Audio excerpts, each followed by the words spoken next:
kita harus menulis pakai perasaan juga, Pakai pakai hati. perasaan. Jadi ketika Nabila cerita itu, Heeh. kita jangan sekedar mendengarkan aja ya. Mhm. Kita harus membayangkan Heeh. bagaimana kalau kita jadi Nabila Oke. seusia itu. Mhm. Saya membayangkan diri saya sendiri, Mhm. bagaimana ketika saya punya teman yang saya sayang, Raka ya. Kemudian teman saya itu terus-terusan istilahnya dimarahin guru tanpa pernah ditanya kamu kenapa gitu. Tapi begitu saya bisa merangkul dia dengan obrolan yang enak, persahabatan, tiba-tiba dia harus pergi begitu saja.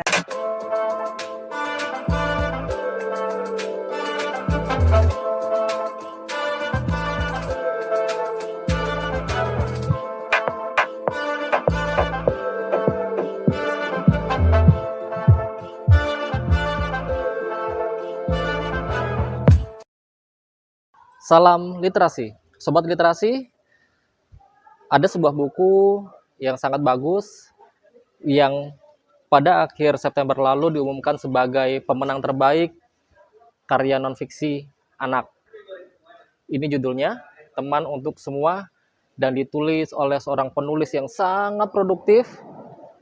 Dia adalah Mbak Dian Kristiani. Halo. Apa kabar Mbak Dian? Alhamdulillah baik. Alhamdulillah Mas baik Willy. ya. Selamat ya. Ini bukunya sangat bagus. Saya baca buku ini sampai berurai air mata. Sobat literasi, ini buku non-fiksi, tapi sifatnya seperti biografi ya. Iya, biografi. Biografi. Oke, mungkin Mbak Dian bisa cerita buku ini tentang apa sih ceritanya secara singkat? Oke. Buku ini adalah narasi biografi ya, naratif non-fiction istilahnya. Jadi biografi yang kita bikin seolah-olah ini adalah buku cerita yang fiksi. Jadi secara alurnya ada tujuan tokohnya, ada tantangan-tantangannya, itu semuanya kita siapkan. Nah, semuanya kisah ini berdasarkan kisah nyata dari Nabila Isma, yang mana dia adalah seorang anak yang sangat berani waktu itu melawan apa ya istilahnya ya, arogansi sekolah. Arogansi sekolah. Ya. Jadi waktu itu Nabila kecil, masih SMP, dia menjadi anggota OSIS dan dia merasa waktu itu ada bentuk-bentuk ketidakadilan dari sekolah terhadap anak-anak tertentu, yaitu anak-anak dalam tanda kutip anak-anak nakal. Nah, Nabila merasa bahwa anak-anak itu mungkin sebetulnya bukannya nakal, tetapi ada sesuatu. Jadi Nabila melakukan pendekatan terhadap anak-anak itu. Dia berteman, dia mau berteman dengan mereka dan ternyata dia benar, memang selalu ada alasan di balik kenakalan seseorang itu. Nah itu Nabila kemudian menemukan metode itu tadi ya, dekati, empati ya, itu Forum dan CDEF forum gitu komunitas ya, disingkat CDEF. Jadi kalau kita harus mencari, lihat di sekeliling kita, ada nggak anak yang kelihatannya sendirian atau anak yang kelihatannya bandel, bermasalah, bermasalah, gitu ya. Istilahnya dikit-dikit nyolot tuh pasti ada sesuatu kan, cari. Kalau ada teman yang seperti itu, kita dekati, kita dengerin ceritanya, ada apa? Siapa tahu memang dia di rumah lagi ada masalah. Seperti dalam cerita ini ada contohnya, temannya tuh suka bolos, ternyata bapaknya kan sakit, jadi temannya harus menjaga bapaknya. Yang tokoh Raka ini ya? Bukan, yang satunya yang waktu lagi. SMA, yang SMA itu temen ceweknya itu sering sekali membolos sampai guru mengancam ini nggak naik kelas ini. Ternyata setelah didekati, didengarkan, ternyata permasalahannya dia harus menjaga orang tuanya sedang sakit kanker. Nah itu dari situ keluarkan empati. Nah kemudian carilah forum untuk teman-teman yang istilahnya mempunyai permasalahan atau minat yang sama. Misalnya permasalahannya orang tuanya sakit, mungkin kita bisa bantu carikan informasi tentang penyakit itu. Atau jika teman kita ini misalnya suka bolos karena dia suka ngeband. Nah, kita bikinkan komunitas band, tapi dengan janji kamu jangan bolos gitu. Itu yang dilakukan Nabila, pendekatan seperti itu. Iya. Nah, ini kan Nabila ini tokoh ini ya, penerima Asoka Award ya. Nah, jadi memang tokoh yang diangkat dalam buku ini adalah tokoh yang memang sudah mendapatkan sudah terpilih oleh Asoka, tim Asoka untuk diangkat. Boleh tahu bagaimana sih proses ada wawancara dulu ya? Wawancara. Ya. Itu gimana wawancaranya? Bertemu langsung atau itu lewat Zoom? Oh, lewat Zoom. Ya. Itu dapat feel-nya itu? Dapat, apalagi kebetulan Nabila nih orangnya gampang sekali tektok. Ya, jadi saya tanya apa, dia jawabnya tuh lengkap. Lengkap. Lengkap dan memancing saya untuk bertanya berikutnya. Jadi tidak susah dengan Nabila. Jadi mudah sekali berkomunikasi dengan dia, mudah sekali dia menceritakan apa yang terjadi dalam kehidupannya, dan itu sangat-sangat memudahkan saya sebagai penulis. Oke, mungkin awalnya Mbak Dian dikontak ya sama tim Asoka gitu ya untuk bikin buku seperti ini. Terus wawancara dengan Nabila. Lalu setelah itu? Setelah itu saya mulai ngedraft tulisannya. Ngedraft tulisan, kemudian saya tunjukkan ke pihak Room to Read waktu itu, Julie dan Kristi. Mereka yang mementorin saya kan, dan mereka setuju lanjut, kemudian masuk ke proses ilustrasi. Dan nanti sebelum cetak, si Nabila harus baca dulu lagi semuanya, dan dia harus memastikan bahwa tidak ada yang salah dalam ceritanya. Salah dalam artian menyalahi fakta kehidupannya. Tapi kalau masalah alur ceritanya gimana, kemudian saya beri bumbu-bumbu apa, dia tidak mencampuri. Tapi faktanya nggak boleh salah. Itu perbedaannya non fiksi dan fiksi itu. Ya, kalau non fiksi faktanya harus benar. Harus benar. Nah, ini butuh berapa lama itu prosesnya? Karena waktu itu kan sudah, karena ada timeline ya dari Room to Read-nya ya, kayaknya nggak terlalu lama ya waktu itu. Kalau dari sayanya penulisan mungkin sekitar 2 bulan 3 bulan ya, mungkin yang agak lama ilustrasi, karena ilustrasi kan susah ya. Jadi mungkin setengah tahun mungkin ya, 6 bulan. Setengah tahun 6 bulan ya. Dan itu juga intens ya antara Mbak Dian dengan ilustratornya ya. Ya, sangat intens. Dengan Nabila juga, kami minta foto-foto Nabila. Kemudian ilustratornya juga harus ngeliatin Instagramnya dia kan. Jadi seperti apa dia berpakaian sekarang, seperti apa dia dulu waktu masih anak-anak. Iya, Mbak Dian berarti harus riset juga ya? Iya, jadi sebelum interview dengan Nabila, saya harus riset dulu lewat internet, data yang ada di internet. Jadi data di internet itu saya lihat, kemudian saya harus mencari pertanyaan yang tidak ada di internet. Jadi jangan mengulang pertanyaan Nabila lahir di mana, Nabila dulu kok dapat penghargaan ini, gimana ceritanya. Itu enggak, itu semua sudah ada di internet. Itu mudah didapat itu, data-data tersebut? Nabila cukup terbatas kalau Nabila. Nabila itu kalau kita browsing, dia banyak terkenal di CDEF itu aja. Tapi latar belakang kenapa dia CDEF itu tidak begitu detail. Ada dia melihat temannya yang dibully, kemudian kejadian-kejadian di sekolahnya, itu tidak ada yang dijelaskan di internet. Nah, itu tugas saya sebagai penulis untuk mengorek. Kalau informasi yang di internet hanya Nabila adalah peraih penghargaan ini ya, dia sudah menulis buku ini gitu aja. Nah, Mbak Dian, ini kan bukunya tergolong baru ya, buku non fiksi, artinya itu tidak boleh ada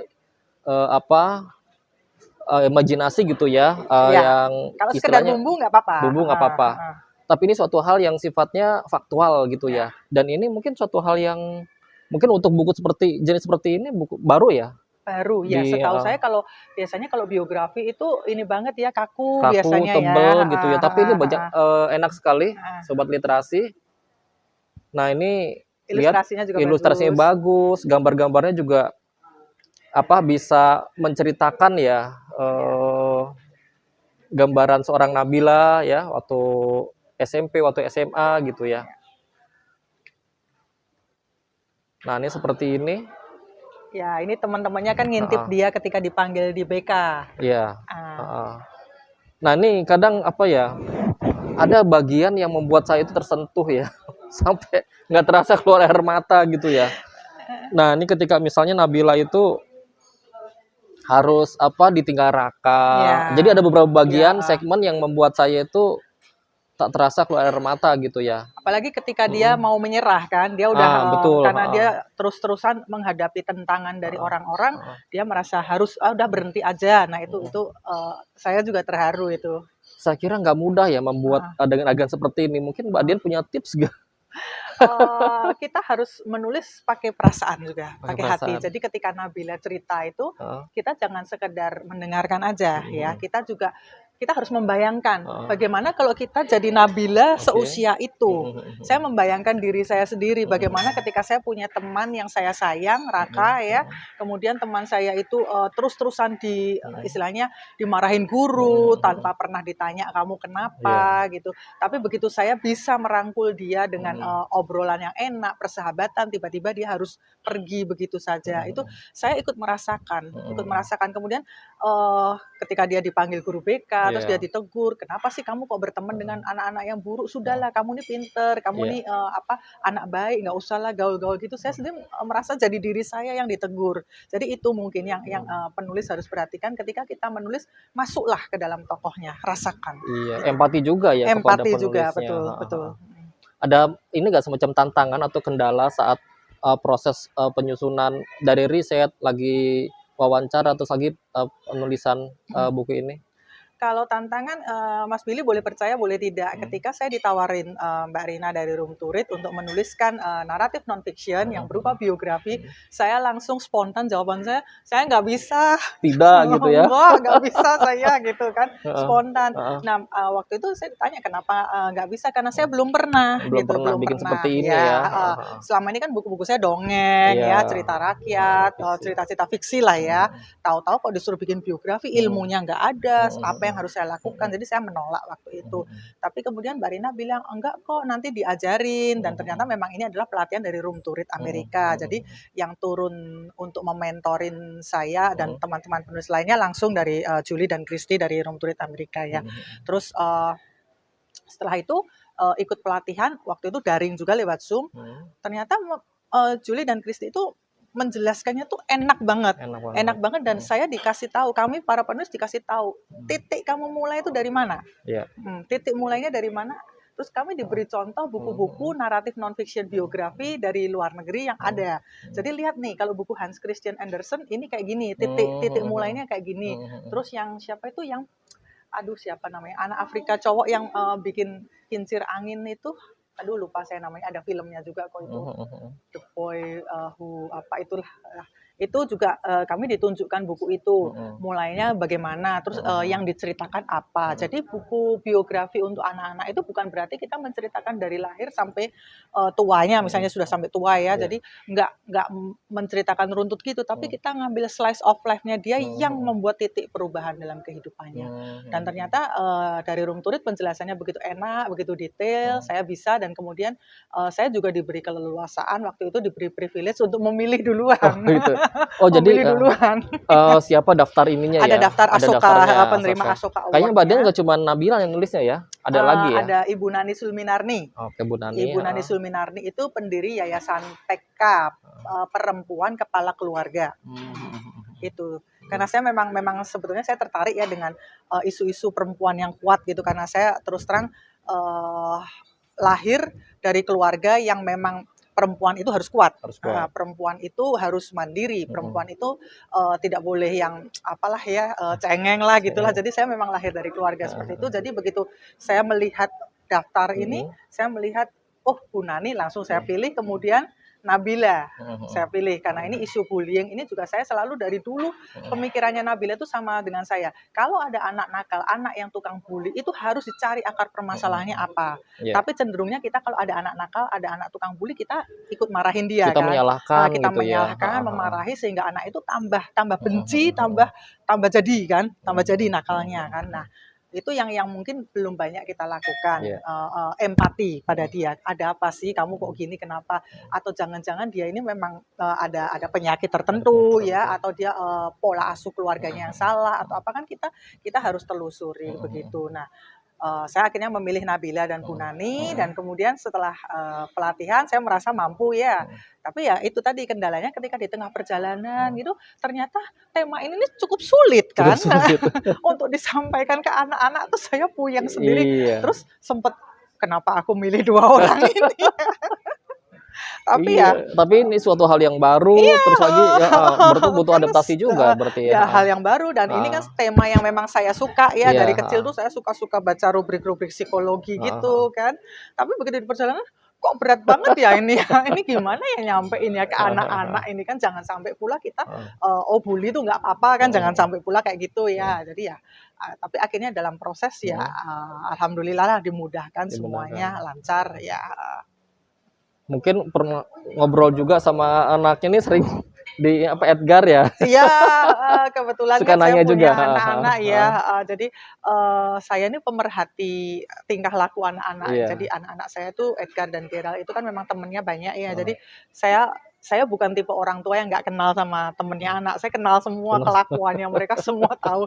Jadi itu mungkin yang, membuat cerita ini lebih kaya juga ya. Iya. Jadi, bumbu-bumbunya tuh Bumbu, bisa lebih hidup. hidup, Ya, iya, jadi, Edgar sekarang masih SMA? SMP? kuliah, yang Oh, adiknya sekarang SMA kuliah? ya, Iya, jadi bisa merhatiin langsung dan saya selalu menyimak ceritanya Mbak Dian gitu ya, selalu apa, Aduh jadi mengundang malu. penasaran juga gitu ya, heeh.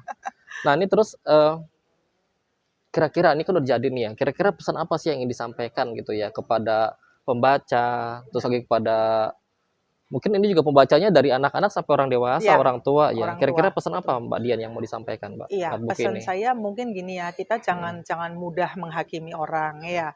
Jadi, kalau dalam cerita Nabila ini kan, mentang-mentang anak ini nakal, kemudian disalahin kan, "Kamu, nakal sih, kamu, pantesan kamu nakal, kan orang tuamu begini, pantesan kamu nakal." Nah, itu sebaiknya jangan. Kita kan yang orang dewasa ya, kita yang orang dewasa ya kita yang lebih, berempati tadi terhadap anak ya. Kenakalan itu tidak akan terjadi tiba-tiba, Ya. pasti ada penyebabnya. Nah, kalau bisa kita bantu cari, apa itu penyebabnya, kita berempati, kita dengerin ceritanya. Kan kalau bahasa Inggrisnya kan, it takes a village to raise a kid kan, Ya. ya. Jadi membesarkan satu anak itu nggak bisa satu orang aja, tapi kita semua harus saling peduli. Jadi kayak misalnya saya di lingkungan yang terdekat ya, di lingkungan tetangga gitu, kita pasti kalau lihat anaknya si A misalnya merokok gitu, ya di bawah umur ya, di bawah Ya. umur merokok, kita pasti akan lapor ke orang tuanya, "Anakmu merokok," kan. Atau kalau kita ngelihat, di jam sekolah ada anak yang bolos, kita pasti berhenti, "Kamu bolos ya? Ayo ikut pulang." Nah gitu. Jadi memang kita harus peduli, jangan kita ngelihat anak merokok, terus didiemin tapi kita, anaknya itu ngerokok Iya, gini-gini, oh, itu nakal, disalahin itu gitu nggak ya. bener, itu gini-gini." Kan apa ya, maksudnya Iya, nggak membawa perubahan juga kan. Itu lebih peduli saja lebih pada peduli. anak-anak di sekitar kita, baik yang kelihatannya nakal, baik yang kelihatannya diem, karena diem juga kadang memendam sesuatu. Jadi lebih seperti CDEF tadi lah, cari, dekati, empati, dan bikinkan Bikin forum gitu. komunitas, oke. Ya, ini banyak sekali sobat literasi inspirasi dari buku ini. Silakan bisa dibeli di ini ya. Kemarin saya belinya di pameran buku ya. Ada Heeh. ini kok, Shopee atau Tokopedia resminya Bestari. Bestarinya iya, Heeh. penerbit Bestari. Jadi nanti silakan jadi koleksi juga perpustakaan sekolah, perpustakaan rumah juga ini karena sangat inspiratif. Baik, Mbak Dian terima kasih sekali atas bagi Sama-sama. ilmunya, terus lagi pengalamannya. Mudah-mudahan ini juga bisa menginspirasi juga bagi para penulis, Iya. bagi para pemerhati anak supaya bisa mengambil banyak hikmah ya dari buku-buku, dari peristiwa yang dialami oleh anak-anak. Terima kasih sobat literasi. Semoga tayangan ini bermanfaat. Salam literasi.